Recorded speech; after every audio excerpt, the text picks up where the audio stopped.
अब तक बरकी करंट पैदा करने का जो वाहिद तरीका हमें पता है वो बैटरी इस्तेमाल करना है जो केमिकल से बनती है। और ये ठीक है अगर आप छोटे सर्किट्स के साथ काम कर रहे हैं, जैसे आपके खिलौनों में या आपकी घड़ियों में या शायद आपके मोबाइल फोन्स में। लेकिन अगर आप बिजली को बड़े पैमाने पर तकसीम करना चाहें तो फर्ज करें आप बिजली को दुनिया भर के लाखों घरों तक पहुंचाना चाहते हैं। क्या आप बड़ी बैटरीज बनाएंगे? जरा केमिकल्स की मिकदार का तसव्वुर करें, कितनी बड़ी मुश्किल हो जाएगी। तो मेरा ख्याल है अब जो बड़ा सवाल हम दरियाफ्त करना चाहते हैं वो ये है कि क्या हम किसी तरह बरकी रूप पैदा कर सकते हैं बगैर किसी बैटरी के, बगैर किसी केमिकल्स के? क्या ये मुमकिन है? चलें ये जानते हैं। हम पहले ही देख चुके हैं कि अगर आप किसी कॉइल में से करंट गुजारते हैं तो ये अपने इर्द गिर्द एक मैग्नेटिक फील्ड पैदा करती है, बिल्कुल एक बार मैग्नेट की तरह। इसका मतलब और करंट हमें मैग्नेटिक फील्ड दे सकती है। लेकिन एक तजस्सुस रखने वाले इंसान माइकल फैराडे ने सोचा कि क्या इसका उलट भी मुमकिन है। क्या मैग्नेटिक फील्ड करंट पैदा कर सकती हैं? क्योंकि अगर जवाब हाँ है तो ये बहुत बड़ी बात है, क्योंकि फिर हमने करंट पैदा करने का एक नया तरीका ढूंढ लिया बगैर किसी बैटरी या केमिकल्स के, सिर्फ मैग्नेटिक फील्ड इस्तेमाल करके। तो फैराडे बहुत पुरजोश हुए और उन्होंने इसको टेस्ट करने के लिए बहुत से तजुर्बात किए। तो आप जानते हैं क्या, आए हम फर्ज करते हैं कि हम फैराडे हैं। हमें किस किस्म के तजुर्बात करने होंगे ताकि हम चेक कर सकें कि ये बात सही है या नहीं? ठीक है, हमें करंट को हासिल करने के लिए एक सर्किट की ज़रूरत होगी। बस एक कॉइल जिसमें कोई करंट महसूस करने वाला आला लगा हो जो हमें बता सके कि करंट बह रहा है या नहीं। फैराडे ने गैल्वेनोमीटर इस्तेमाल किया था जो आपको ये बता सके कि करंट गुजर रहा है या नहीं। ये आपको इस बात पर भी बता सकता है कि इन्हिराफ किस सिमत में है ताकि मालूम हो कि करंट किस सिमत में बह रहा है। लेकिन आप जानते हैं क्या, गैल्वेनोमीटर तो बोरिंग है, तो आए इसकी जगह बल्ब इस्तेमाल करते हैं। और फर्ज करें कि हमारा बल्ब पीला चमकेगा अगर करंट एक तरफ जाए और नीला चमकेगा अगर करंट दूसरी तरफ जाए। इससे पूरा तजर्बा और भी मज़ेदार हो जाएगा। ठीक है, और कोई बैटरीज नहीं, क्योंकि हम ये जांचना चाहते हैं कि क्या हम बैटरियों के बगैर सिर्फ मैग्नेटिक फील्ड्स को इस्तेमाल करते हुए इलेक्ट्रिसिटी या इलेक्ट्रिक करंट पैदा कर सकते हैं। और मैग्नेटिक फील्ड के लिए हमें एक मैग्नेट दरकार होगा। तो आए एक मैग्नेटिस ले आते हैं, इससे इस कॉइल के करीब रखें और देखें क्या होता है।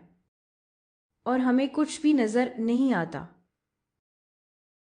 बल्ब में कोई रोशनी नहीं है, इसका मतलब है कि कोई करंट नहीं है, लेकिन मैग्नेटिक फील्ड है क्योंकि मैंने मैग्नेट करीब रखा हुआ है। इसका मतलब ये हुआ कि मैग्नेटिक फील्ड पैदा नहीं करी।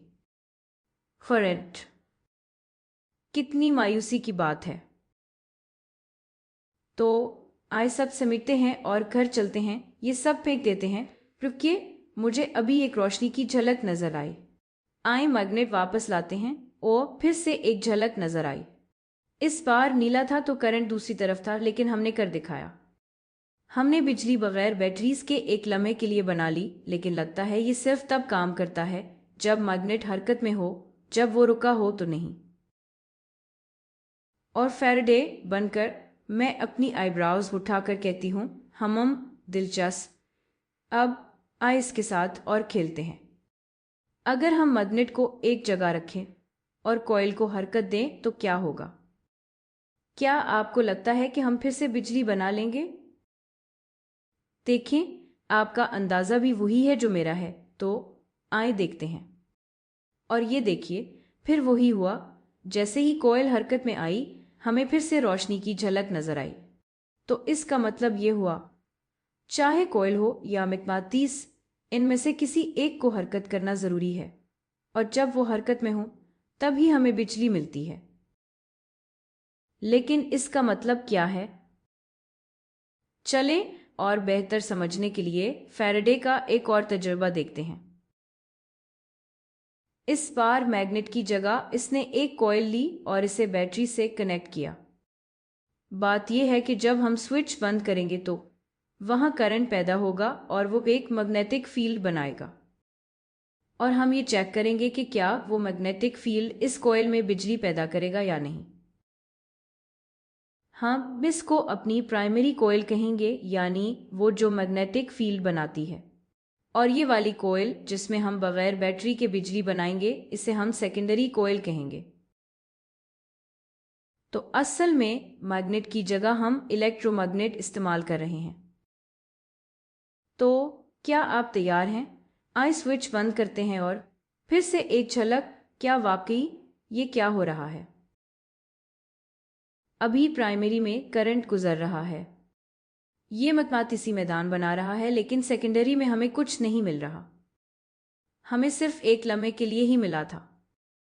यार, ये क्या हो रहा है? अच्छा, आइए इसे खोलते हैं। ओ, फिर से एक झलक मिली। हाँ, तो फैराडे ये जानने की कोशिश कर रहा है कि असल राज क्या है। इन दोनों तजुर्बात में क्या चीज़ मुश्तरक है? एक जिसमें मकनातीस थे और एक जिसमें कॉइल थी। तो क्या आप सोच सकते हैं कि इन दोनों में कौन सी चीज़ मुश्तरक है जो बिजली पैदा कर रही है? ज़रा मैग्नेटिक फील्ड के लिहाज से सोचें और देखें कि क्या आप इस राज को समझ सकते हैं। अब अगर आप ये राज नहीं समझ पाए तो ज़्यादा फिक्र ना करें, ये बिल्कुल भी वाज़ेह नहीं है, लेकिन फैराडे ने यही दरियाफ्त किया था। अगर हम वापस अपनी कॉइल और मकनातीस वाले तजुर्बे की तरफ जाएं, तो हमने देखा कि जब हम मकनातीस को करीब लाते हैं या दूर करते हैं, तब ही बल्ब जलता है। लेकिन जब हम मकनातीस को हरकत देते हैं, तो कॉइल में से गुजरने वाले मैग्नेटिक फील्ड के साथ क्या हो रहा है? अगर मैं मकनातीस को करीब लाऊं, तो देखिए मैग्नेटिक फील्ड की ताकत बढ़ जाती है क्योंकि वो मकनातीस के करीब आ जाता है। और जब मैं मकनातीस को दूर ले जाती हूँ, तो इस कॉइल में से गुजरने वाला मैग्नेटिक फील्ड कम हो जाता है। और चूंकि इसी वक्त हमें बल्ब में एक झलक मिली थी, शायद फैराडे ने सोचा कि बदलती हुआ मैग्नेटिक फील्ड जो एक लूप से गुजर रहा हो, वही इलेक्ट्रिक करंट पैदा करता है। जब मकनातीस एक जगह रुका हुआ हो, तो मैग्नेटिक फील्ड तो होती है, लेकिन वो वक्त के साथ नहीं बदल रही, वो वैसी ही रहती है। तो शायद जो मैग्नेटिक फील्ड एक जैसी रहती हैं वो बिजली पैदा नहीं करती, लेकिन बदलते हुए मैग्नेटिक फील्ड ही वो हैं जो बिजली पैदा कर सकते हैं। तो चलें देखते हैं कि क्या हम इसी मंतक को दूसरे तजर्बे पर भी लागू कर सकते हैं। दूसरे तजर्बे में हमें झलक मिलती है जब हम स्विच बंद करते हैं और जब हम इसे खोलते हैं, लेकिन दरमियान में नहीं। यहाँ क्या हो रहा है? जब हम स्विच बंद करते हैं तो हमें पता है कि कॉइल में करंट चलना शुरू हो जाता है। फर्ज करें कि वो करंट 1 एम्पीयर है, बस मिसाल के तौर पर। अब बंद करने से पहले वो 0 था, अब वो 1 एम्पीयर है।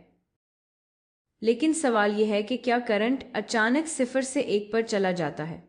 नहीं, ये 0 से 0.1, फिर 0.2, फिर 0.3 और इसी तरह बढ़कर 1 एम्पीयर तक जाता है।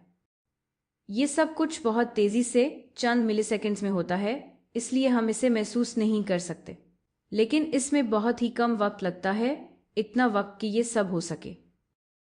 और इसी वक्त जब हम स्विच बंद करते हैं, करंट बढ़ रहा होता है अपनी ज़्यादा से ज़्यादा कदर, यानी 1 एम्पीयर तक। और इसी दौरान इस कॉइल से बनने वाली मैग्नेटिक फील्ड भी बढ़ रही होती है। तो इस कॉइल के अंदर मैग्नेटिक फील्ड बढ़ रही है, यानी वो बदल रही है। और इसी वक्त यहाँ पर करंट पैदा होता है और इसी से हमें रोशनी मिलती है। क्योंकि इस नशोमा में जो वक्त लगता है वो बहुत कम होता है, तो हमें एक झलक सी रोशनी मिलती है और फिर वो गायब हो जाती है। जब करंट अपनी ज़्यादा से ज़्यादा हालत यानी 1 एम्प या ज़्यादा से ज़्यादा वैल्यू 1 एम्प तक पहुँच जाता है, तो फिर मैग्नेटिक फील्ड में कोई तब्दीली नहीं आती और इसके बाद यहाँ मज़ीद कोई करंट पैदा नहीं होता। और यही चीज़ होती है जब हम स्विच खोलते हैं। करंट ख़त्म हो जाता है, लेकिन इस करंट के ख़त्म होने में भी कुछ वक्त लगता है और इसी दौरान मैग्नेटिक फील्ड चुटिये भी ख़त्म हो जाती है। जब मैग्नेटिक फील्ड बदल रही होती है तो हमें एक फ्लैश नज़र आती है। तो फैराडे ने अपने तजर्बात से ये दरियाफ्त किया। इन तजर्बात के ज़रिए ये बात वाज़ेह होती है कि एक मुस्तकिल मैग्नेटिक फील्ड कोई बरकी रूह पैदा नहीं करती, लेकिन एक तब्दील होती हुई मैग्नेटिक फील्ड बरकी रूह पैदा करती है। यही असल राज है। तो जो करंट यहाँ पैदा होता है, या हम ये भी कह सकते हैं कि यहाँ वोल्टेज पैदा होती है जिसकी वजह से चार्जेस हरकत करते हैं और हमें करंट मिलता है, क्योंकि तब्दील होते हुए मैग्नेटिक फील्ड से मिलता है। इसे हम इंड्यूस्ड करंट या इंड्यूस्ड वोल्टेज कहते हैं, ताकि हम इसे इस करंट और वोल्टेज से अलग कर सके जो हमें बैटरी से मिलता है, और इस अमल को इलेक्ट्रोमैग्नेटिक इंडक्शन कहा जाता है। तो इलेक्ट्रोमैग्नेटिक इंडक्शन एक ऐसा अमल है जिसमें जब आप किसी कॉइल के जरिए मैग्नेटिक फील्ड को तब्दील करते हैं तो ये एक वोल्टेज या एक करंट को इंड्यूस करता है। और जब फैराडे ने अपनी दरियाफ्त पेश की तो एक शख्स ने पूछा, तो फिर तब्दील होती मैग्नेटिक फील्ड एक वोल्टेज पैदा करती है, कौन सी बड़ी बात है? फैराडे ने कहा था, एक दिन ये पूरी दुनिया को चलाएगी। और आज 200 साल से भी ज़्यादा अरसे के बाद हमारे तमाम जनरेटर, वो तमाम बिजली जो आप अपने घरों में हासिल करते हैं, इलेक्ट्रोमैग्नेटिक इंडक्शन के ज़रिए पैदा होती है।